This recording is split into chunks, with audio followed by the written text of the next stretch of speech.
Yeah, no. I like to see him come up and speak the language, you know. Well, I don't really blame him, but I had my grandfather, our old grandfather, and I was ringing with him. And then he talked his language, and he was a smart man. And you say, well, and my mother and my father, they spoke the language. And I say, I come to pick up a lot of it. It's good to speak the language, good to have it. It's good to have it. My grandfather, he can speak it. Where did he born? He born at Dalhousie over there. And he took the Simpson Desert in as a tribesman. I'm Ulpinda, Jean Bar Crombie, and I'm at home. My name is Untitled Chapter Crombie. I'm from Birdsville. I'm a Wangkangurru woman. That's kutta there. Kuta. I'm a nanaganda tankada. Worry, piriloku. Under the patara.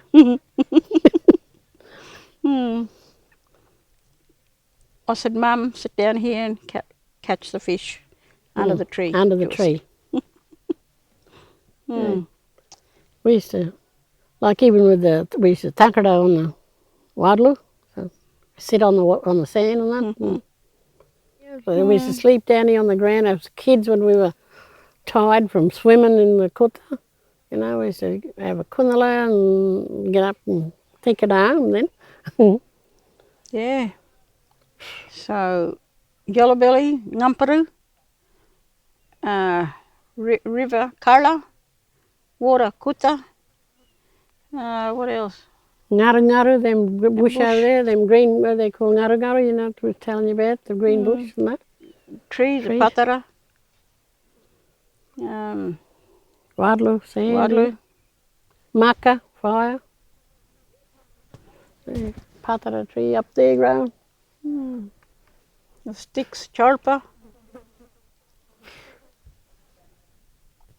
Yachurka, lignum there, look, all the lignum, we used to grab the lignums and all that, and we used to play with them, and that's called yachurka, so the lignum. Because most of them are nearly forgotten, because no one's really, like the old ones are all gone, and it's nearly all gone with them, the language.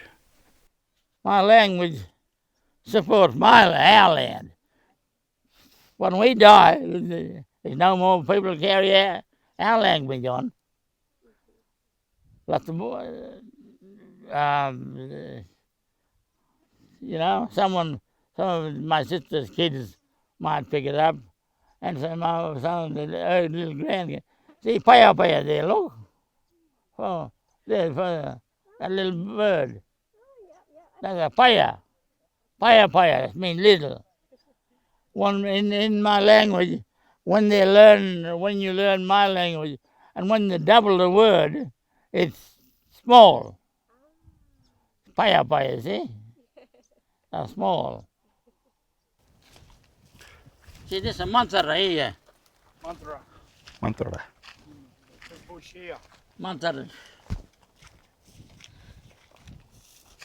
what do they do? Burn it. Smoke it. Eh? Smoke it. Burn it. Yeah. Now where are we going to go from here? Wherever you want. Eh? You're the boss, we You're follow the you. boss. You're the mayor. Here, ngadu. Nadu, see? Where? Died off. Just get the ashes out of it and put it Yeah. Burn. in tobacco and they just, Oh, I don't want to go across the creek. And smoke it. and chew it. Chew it. And that's how they, Tastes alright too, Jay. and same thing with. Come on. Is it the same as when we smoke out the house? We're going? This is they burn it, and they do it with that. Going back home to Alton Downs, that's a lot of difference there. The energy is different. the old people are still there, you know. You just connect. And that's where I sort of come from when I talk about all the spiritual stuff. Belonging, you know, you got to know who you are, and that connection is tells its own story. You know, like I said, I've started it when Mum was alive, that I've got to put it on paper and start sharing it, talking to the kids, but it took a long time. And for me, I just love being part of all that. You know, it's shaped my life. It tells my story. So that's my connection to what I'm doing with my painting and my storytelling. My connection back to Mum and Dad in that way, and my grandparents. That's just me. Yeah, so I'm Kaya Ridderford, also ngampurru in our language, which means sleeping lizard. Nana's mother, Linda, she used to love playing cards all the time. So we'd like to sit down and play cards with her, and she'd be talking about our granddad and singing and talking, and we're just sitting there and have a blast with her. Half the time we didn't understand what she's talking about, or sometimes she's singing and we just listen. It's real fun to do, yeah. It's cool. I like the fact that I'm able to come out here and learn more stuff about my culture with Nanny, and being able to do all of this is pretty cool as well. So, my name's Kevin Barr. My name that was given to me is Cumberley. I was named after one of my granddads, Grandad Tom, which the name I wear well. Very respected elder out here that I didn't really get to meet. Now this is the first time my kids have been home in 3 years, and Ryan was only a baby, but he knows now. He's come home and he knows these stories because of and from what have been passed down to me. So, but Andrew and Alton Downs out there, that's where we're from. That's our country. It's important to me because we got to, the younger generations, we got to keep it going. We haven't been given the chance for so long. Like we learnt when we were kids growing up, but we sort of felt that it was fading away when our Nana passed away and Grandad, and to have this to keep going through Mum and Auntie Joyce and Uncle Jim, and Uncle Jim being one of the last ones who can speak it fluently, we need to capture it before it goes, because once the elders go that we've got now, it'll be gone forever. Jody Barr, Apple Indica. We come out for Mum and Auntie Joyce's book launch, book and language. So we've all got to start learning it and to keep that going. Otherwise, it'll be forgotten about. Yeah. My name is Brioni Stewart. My name is Inchinika. I'm a Wangkangurru woman. It's all about connection, I believe, and obviously it's important for our culture to keep thriving. And language is obviously a big part, and we need that to survive in order for us to feel connected to the land, I guess, and our ancestors. Now I'd like to introduce Auntie Joyce. She'd like to say a few words. Auntie Joyce Crombie.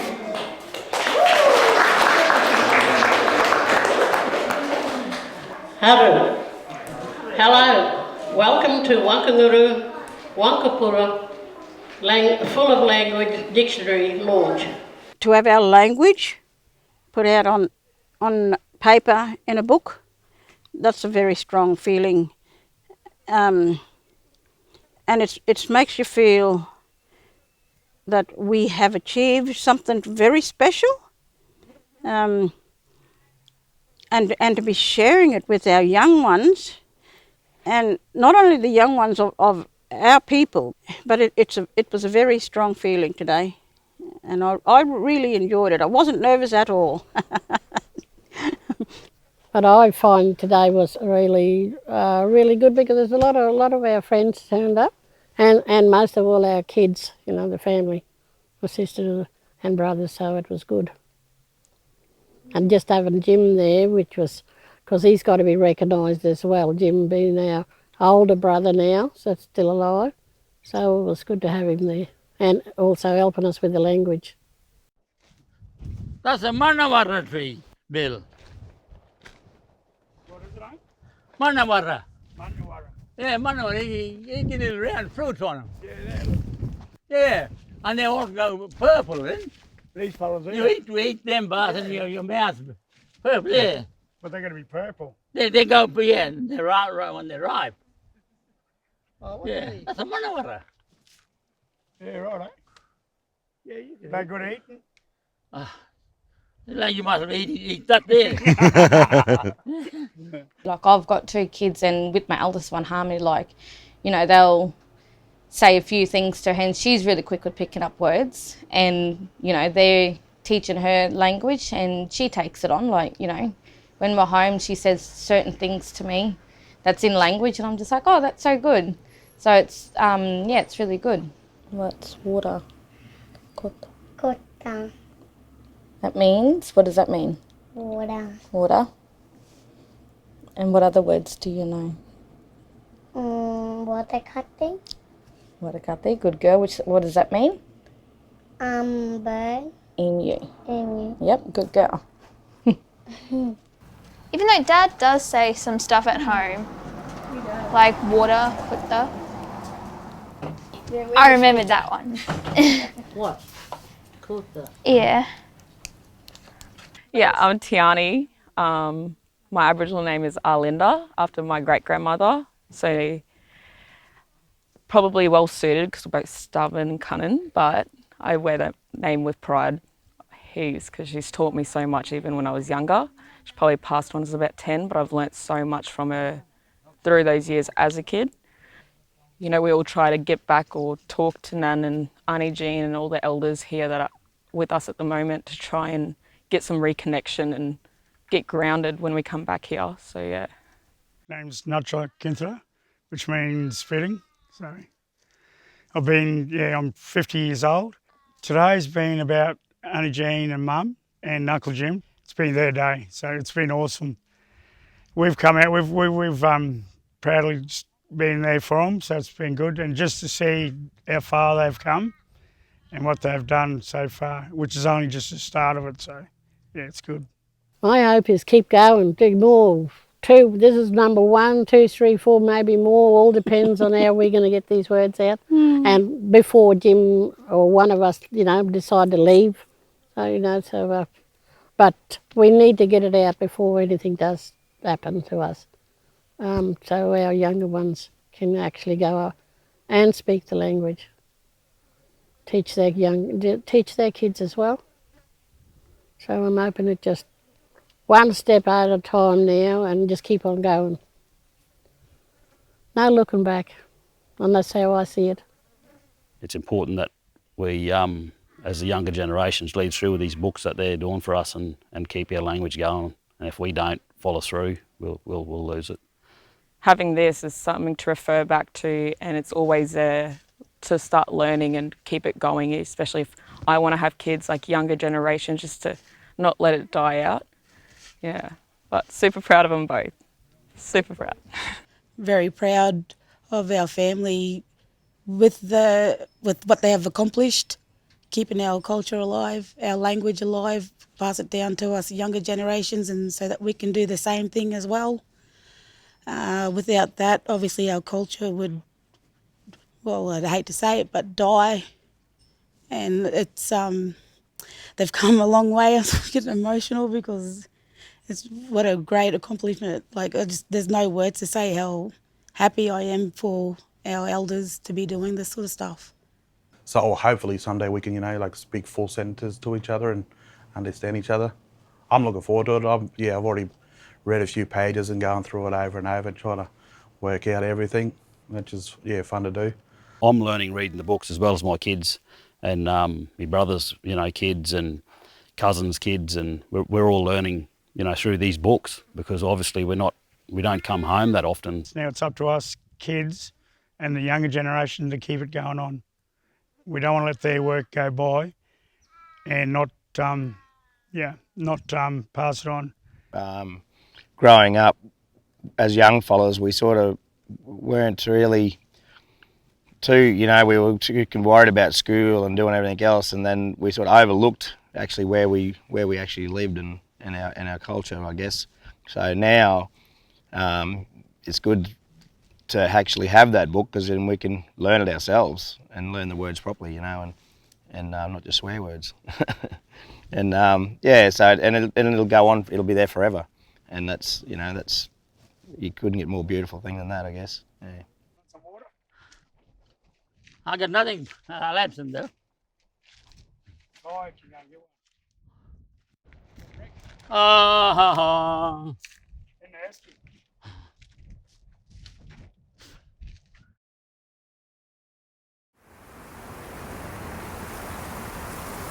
They're singing that Maya Madale de Raja, Rangan even one of the Raja, and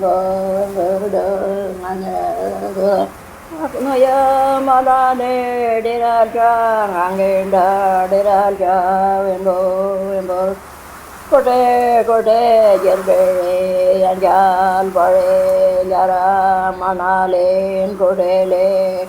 Kote kote yerbere lanjal vare yara manale kote kote yerde manale noyo malale diralja nagenda diralja vendo